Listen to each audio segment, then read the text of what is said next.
All right, men, welcome to today's episode of Strong Men, Strong Marriages. My name is Mike Frazier, MD, a UCLA trained psychiatrist, and here we help high achieving men save their marriage. So today's episode, it's about how to work on yourself. So a lot of people, they'll kind of say, oh yeah, I got to work on myself, or your wife might be saying, you need to go take care of yourself. You need to work on yourself. And most people don't really have a clear understanding of what that means, or they don't really have any systematic way to do that. So to me, what it means to work on yourself is to build up your strength and your skills. Okay. So you want to build up your physical strength, get yourself in good shape, right? Get physically stronger. If you need to lose weight, lose weight. If you want to put on muscle, put on some muscle, right? You're taking care of your body. Mental strength. So this is what we work on a lot in the strongman system, is become real experts in managing our thoughts, choosing thoughts that are going to serve us well. Build up your emotional strength, okay? Your ability to manage your emotions, to not lose your temper, to put yourself into a more competent state on demand so that you feel good. And when you feel good, you're attractive to other people, including your wife. Building up your spiritual strength, meaning your sense of purpose, your sense of mission, your sense of self-worth. So you're not dependent on other people to make you feel good about yourself. Okay, that's what codependency is. When you need somebody else to basically tell you that you are worth anything or that you're valuable. And a lot of times, high achieving men, we get into relationships where our wife is kind of dependent on us, maybe financially or other ways. And then we depend on her to kind of feel needed. So we work on that in the strongman system to where we don't need that as much. And then we build up our sexual strength, our ability to, make sex about connection, to use our sexuality in ways that are consistent with who we want to be, instead of doing things like having affairs or looking at pornography if that's not in alignment with who we want to be, right? We don't want to just give in to that urge. We want to harness it, use it for what we want to use it for. Okay. Along with that, we build up the skills of communicating, right? How do I communicate well with my wife? How do I understand her? How do I express myself well? How do we get to agreements that work for both of us, right? Okay, this is what it means to work on yourself. It's building up the skills and the strengths that it takes. So another big part of this is just defining who you want to be and working towards it. So really figuring out, okay, like, who do I want to be in my life? If you're a religious person, before God, who do I want to be? With Jesus, who do I want to be? With my wife, who do I want to be? With my kids, who do I want to be? At work, who do I want to be? And then working towards that each day. Okay. And then I call that a mission statement. It comes from 7 Habits of Highly Effective People, right? Figuring out, who do I want to be? And then in the morning you review it. This is who I want to be. In the evening you review it again. Okay, I made some mistakes. Where do I need to go? But what I've seen is that there's actually an even faster way to help you work on yourself in these areas. Okay, besides just defining who you want to be, there's one more step that we can take. So the Olympics are coming up, and Olympic athletes, to really become great at what they do, right? They work on their physical strength, obviously, lots of training. They also do a lot of mental strength training and emotional management, right? Breathing exercise. They also do a lot of visualization. Okay, this is how I want this routine to go. And they really rehearse that in your mind, because mental rehearsal, it's like doing it in real life. Okay. And we use all those in the strongman system too. But the other thing that they do, and what kind of sets them apart once you get to this elite level, is they start getting video review of themselves, right? Their coaches are shooting stuff, okay? And so they can see really clearly the weak spots, okay? When you go back and review these videos, when they're going back and reviewing these videos, they're not saying, oh, look how good this was, look how good this was. They're saying, that was good, but look right here. You could have moved your hand an inch this way and it would have made, a big difference. Okay. So they make these corrections based on where they need the most help, as seen from this outside perspective, right? So I play tennis. A buddy of mine and I, we play tennis every Saturday, and like my net game's good. Like, I can volley well, and so if I were going to go to a coach, I wouldn't spend much time on volleys. Where I would spend more time on is my serve. So like, if I hit a serve in, it's pretty good. But like, last time we played, I served one game where like everything went in. They were all good serves. The next game, I double faulted literally every point. Like, I lost the whole game because I couldn't get one serve in. So, that's where I would need to spend my time, and getting some video review, really seeing, okay, like, where's my form off, where am I hitting it wrong, that's what would accelerate my progress and make me a better player, right? Is by finding those weak spots, identifying those, and really working on them clearly. So in other words, the fast way to progress is not just to define. So like if we're talking about tennis, it wouldn't just be to visualize, oh, I hit the perfect serve, I hit the perfect serve. But that's part of it. But the other part is going and saying, okay, like, I want to hit the perfect serve, but look at where I'm putting my feet, or look at how I'm swinging my arm, and how do I need to make that better to get that serve that's really good. Okay. And then getting outside help, it helps a lot, right? Because I can't see behind me. Like, I can't see how my arm's coming up or all of that.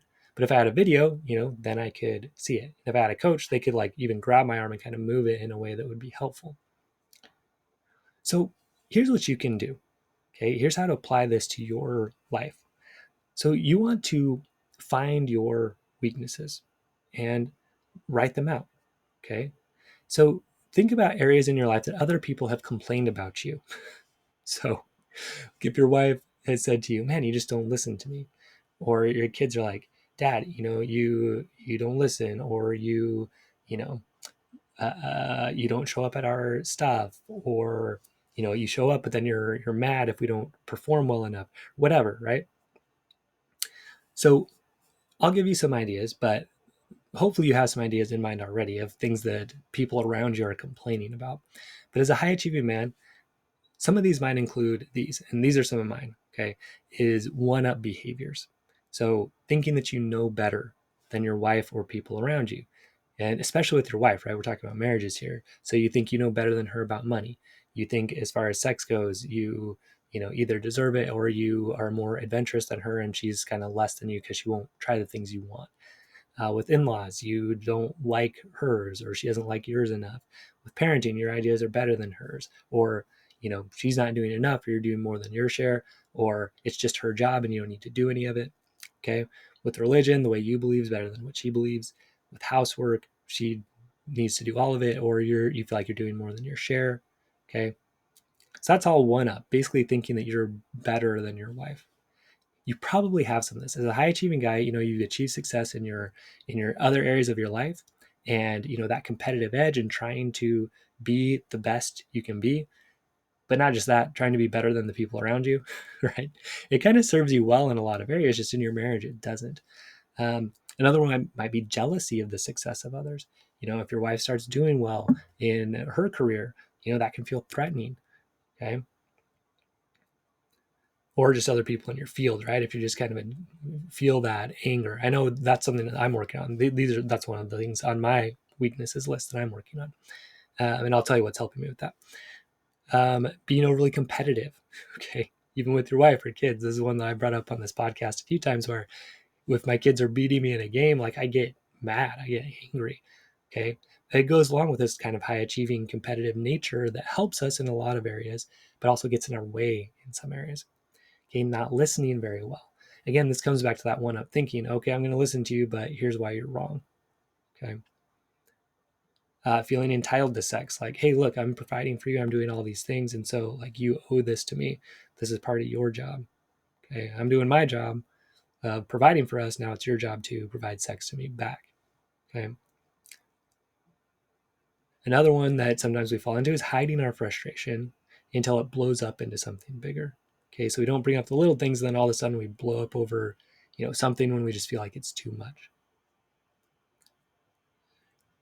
So now that you've found those weaknesses, those are just some, and take some time, pause this, or when you get home tonight, just write out what are some of those weaknesses that I have. So you define those, right? You find them, and then you kind of do a reversal. You say, okay, what would I like to do instead? So maybe that's, instead of kind of shutting down my wife, I'm going to just really try to listen to her and understand her better. Okay, I'm going to try to see her opinions as just as valuable as mine. We might not agree, but she's a smart woman, and we can, find something that works for both of us. A big one for me lately, this is the one with the jealousy of other people's success, is realizing that the success of other people doesn't take away from mine. think that's where I fall into that trap. Like, oh, they're doing better than me, so that means I'm doing worse, or I'm not doing good. Okay. No, like their success, it doesn't take away from mine. It doesn't take away from what I'm doing. You know, when I compare, I'm in a spot where I am not serving, right? I'm not helping anybody. I'm not really providing any value. And so how can I be successful if I'm not providing value? So with like competitive things like sports, if I'm playing sports with my kids, again, this is like my own personal one, but just remember that the bigger win is creating great memories with my family, right? It's not winning that game. It's creating a fun memory with them.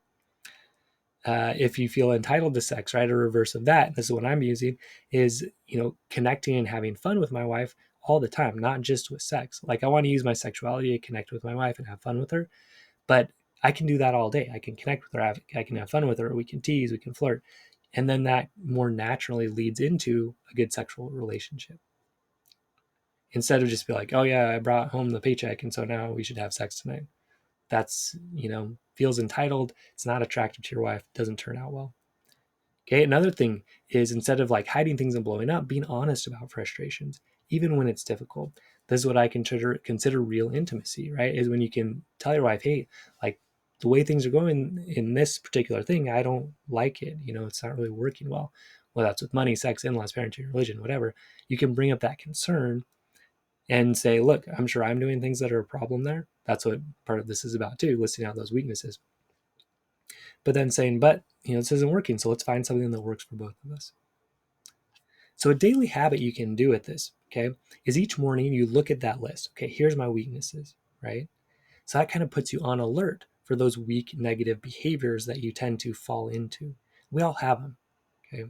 This is like reviewing that video of your serve or your, piano or whatever you play, right? Um, reviewing that and saying, oh yeah, I keep making that mistake. Let me kind of fix that a little bit. It also, it puts you in the mindset to create the behaviors that you want. Okay, so you have that negative, and then you have the kind of reverse, the positive. Okay, here's what I want to do instead. So at the end of the day, you review it. You say, okay, like how did I do? So you apologize and you correct those times that you were weak. You congratulate yourself. You celebrate the progress that you're making. Okay, so that's how you do it, guys. That's how you work on yourself. That's how you make weak things become strong. There's a verse in a scripture that we have, the Book of Mormon says that God will show unto us our weakness that we may be humble. When we humble ourselves before God, He will make weak things strong unto us. And there's a practical way to do that, right? We actually look very directly at those weaknesses and get strength, right? We turn them into strengths. If you're a religious person, ask God to help you with this process. Even if you're not a religious person, get outside help, right? Ask your wife to help you with the process if she's open to that. A lot of typically wives, when things aren't going well in your marriage, they're very open to telling you what's wrong. Okay. So saying, yeah, what am I doing? I know these are the weaknesses that I think I have. What else am I missing? And she'll be like, well, this. And instead of getting defensive, you just say, okay, thank you. Yeah, I need to see that. I didn't notice that I was doing that. So thanks for pointing that out. And I'm going to be working on that. Okay, that's working on yourself. Okay, instead of saying no, like I'm doing stuff, I'm going to, I got a therapist and I'm doing whatever. No, like you need to find where you have problems, where your weaknesses are, and be working on those very directly. Okay, so becoming the strongest, the most attractive version of yourself, it is a process. Okay, and like improving in sports, it goes faster when you have a coach, someone who can see from the outside and see those weak spots, point out when they're coming up, when you're not aware of it. When I'm working with clients, a lot of times, like right when we're talking, I'll just say, okay, there it is again. There's that one up. And they're like, oh, yeah, I didn't even catch that, thanks. So that's just the way it goes. An outside person a lot of times can just see it better than you. Okay. And I love to help you. I love to be your coach. I love to help you, turn those weaknesses into strengths, so that you can work on yourself, become that best version, strongest, most attractive, feel great about who you are, give yourself the absolute best chance of saving your marriage. And even if you don't save your marriage, you come out of it just a stronger, solid person who's built up strengths from weaknesses. Okay. So in the strongman system, that's what we do. We build up our physical, mental, emotional, spiritual, and sexual strength. We build up our ability to communicate in strong and loving ways to get to agreements that work for both of us, not just for your wife, not just for you, right? That work for both. And so like those are skills you're going to use for anything, right? Knowing who you are, manage your thoughts, manage your emotions, being able to communicate, get to win-win agreements. And then with your wife, what's different is we also learn how to bring up fun, flirting, passion, connection, intimacy, sexuality, have that be something that's a great element of your marriage. So we talk about that too and how to do that. So we'd love to have you join us in the program, in the Strongman system. So visit mikefraziermd.com to sign up now. If you just click work with me, you'll be able to see the program there. Or if you want to go through the training first, the 3 fatal mistakes that high achieving men make when trying to save their marriage and what to do instead, you can sign up for that too. Go through that training and then sign up from there. So again, visit mikefraziermd.com and I will see you there. All right, stay strong, men. We'll see you next episode.